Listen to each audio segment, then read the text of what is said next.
En tout cas, ce champion en titre, parlons-en, vous voulez en parler, et évidemment, on en parle. Ils ont déjà commencé par une victoire, les Barcelonais, 3-0 à Majorque, et un but déjà spectaculaire de cette petite star, Lamine Yamal. Alors, c'est un Yamalesco, c'est ça? Yamalesco, oui. Yamalesco, le titre, ouais, selon nos amis de Beansport. Moi, j'aimerais vous poser une question d'abord, François David. Comment va-t-il, mais pas sur le terrain? Parce que certains disent qu'on s'inquiète un peu pour ses fêtes, pour ses penchants, disons. On sait qu'il a passé une partie de ses vacances avec Neymar au Brésil, ce qui est pas un modèle de vie saine en dehors du terrain. Voilà.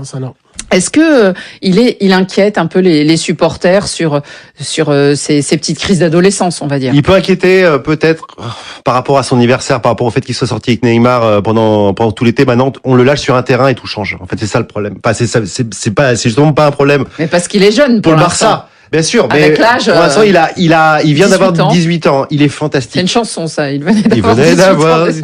Il est fantastique quand on vote. C'est lui qui a écrit les textes. C'est vrai.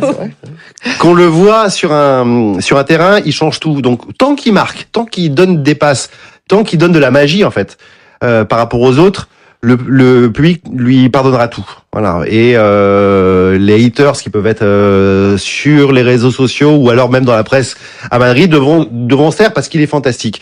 Après, c'est vrai, son entourage fait peur.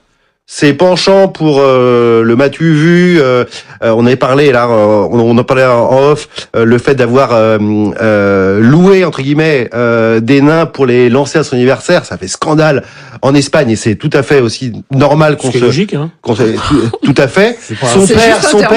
Son père n'est pas non plus dépustable psychologiquement. Maintenant, il a la chance d'être dans une institution, dans un club qui sait quand même tenir ses joueurs. Neymar, à part 2-3 intercalades, il n'y a pas eu de gros scandales. Et même Suarez. Luis Suarez, alors même si Luis Suarez était plus sur le terrain qui faisait des gros scandales, en dehors on l'a jamais trop vu. Il a cette chance-là. Il est dans une institution avec des cadres, avec des gens qui sont au-dessus de lui, qui peuvent le recadrer. Maintenant, effectivement, peut-être qu'il le paiera à 25 ans, à 26 ans. J'en sais rien. Pour l'instant, il reste extraordinaire. Il a eu le permis de conduire ou pas, au fait? Il était sur le point de le passer. Ça compte, ça, le permis de conduire. Il fait le job, vous venez nous le dire, et c'est aussi ce que dit son entraîneur, Hansi Flick. Lamine Yamal fait partie de cette équipe, c'est même un élément très important. Je suis vraiment satisfait de ce que je vois. Il s'entraîne très bien. Ça n'est pas seulement avec le ballon, mais aussi sans ballon. Il presse très bien et sa façon de se battre pour récupérer la balle est excellente. Pour moi, il est vraiment sur la bonne voie. La manière dont il travaille, dont il s'entraîne et dont il progresse. Il a encore beaucoup de marge. Je suis convaincu à 100% qu'il va réaliser une très grande saison. On attend beaucoup, évidemment, de Lamine Yamal. Pour vous, il est au rendez-vous déjà, Chérif Guémour? Ouais, il est extraordinaire. Ouais, j'ai encore vu, c'est quand vendredi soir, samedi soir. Samedi. Et déjà, il fait peur. Il y a deux cartons rouges. Alors, je dis pas qu'il a provoqué lui-même les 2 cartons rouges dans l'équipe d'en face, mais on sait bien qu'une fois qu'on a fait une première faute, on va pas y revenir, comme on l'a vu dans tous les matchs de Ligue des Champions. Donc on se met à 2, le premier va faire une faute, mais le deuxième qui le prend, de toute façon, il va se calmer direct. Le défenseur adverse, vous voulez dire? Oui, défenseur adverse. Donc rien que ça. Il joue juste en plus. Il joue juste quand il faut. Ouais, quand il faut passer le ballon, il la passe. Quand il faut tirer, il frappe. C'est ça. Et puis comme tous les grands joueurs, comme tous les grands solistes, c'est d'abord un grand joueur collectif. Il est comme tu dis, il appartient au collectif. Il connaît son rôle. Il dribble quand il faut dribbler, parce que c'est ça qu'on demande aux vrais bons joueurs, à la différence d'un Ben Arfa, évidemment, joueur génial, mais pas collectif. Et puis se mettre au service du collectif quand il le faut, quoi. Et il répond toujours présent. Sinon, le petit bémol, évidemment, quand on parlait de Yamal, c'est sa précocité. J'ai peur que on l'use un peu trop vite, parce il joue énormément de matchs. Il joue énormément, et il joue aussi en sélection. Et en sélection, il est toujours titulaire. Il joue pratiquement les matchs. Très fort aussi. Ouais, il est très fort, mais ça, on l'a vu contre beaucoup. la France. C'est vrai, le petit bémol. Le petit bémol. Dominique. J'ai pas attendu le match contre Osasuna pour savoir que c'est le meilleur joueur du monde. Majorque, pardon. C'est le meilleur joueur du monde. Donc, y a pas de souci. Mais c'est pas, non, c'est l'autre joueur meilleur du monde contre Osasuna. C'est ce soir, c'est le Real. Ah oui, non c'est le Real, oui, c'est pour ça j'ai confondu. Mais donc j'ai pas entendu ce match contre Mallorca pour ça c'est le meilleur joueur du monde, mais de même que la Liga a désigné Rafinha meilleur joueur de la saison, il n'aura pas le Ballon d'Or non plus, Lamine Yamal, parce que les critères de vote se font sur autre chose. Et parfois, hein, et là ils vont désigner Ousmane Dembélé parce qu'il symbolise le PSG de Luis Enrique.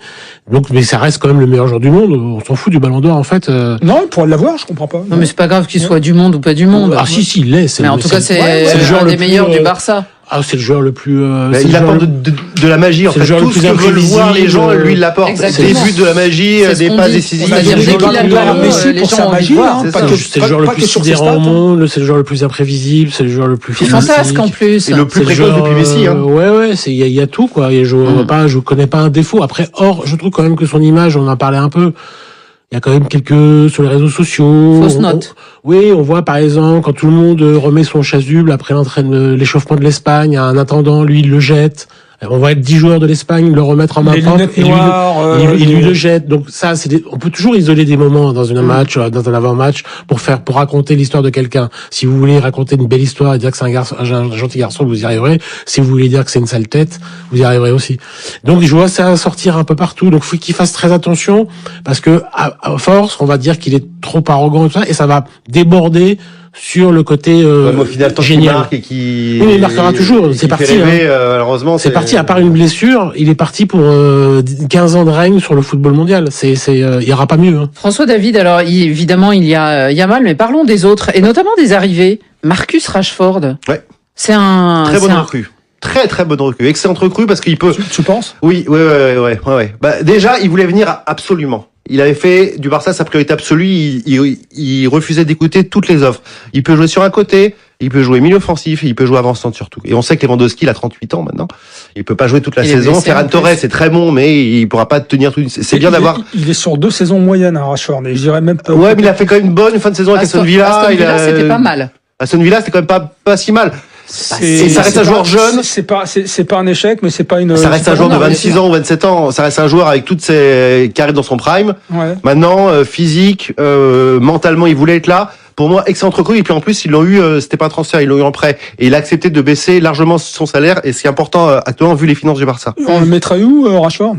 Bah, sur le banc déjà. Parce que il est plutôt fort côté gauche à Rafinha. Pardon. Ce sera devant, je pense. Lewandowski est blessé pour l'instant. Ce sera devant. Quand tout le monde sera là. Okay, bon, rarement une équipe a tous ses titulaires, donc il y a tellement de matchs qu'il va jouer. Hein. Ouais. Ah non, il va jouer, mais son positionnement de préférence c'est le côté gauche. Et pour moi, il y a déjà Rafinha. Tu ne déloges pas. Mais si tout le monde est là, il jouera pas. Mais si pour moi, il y a un côté Paris.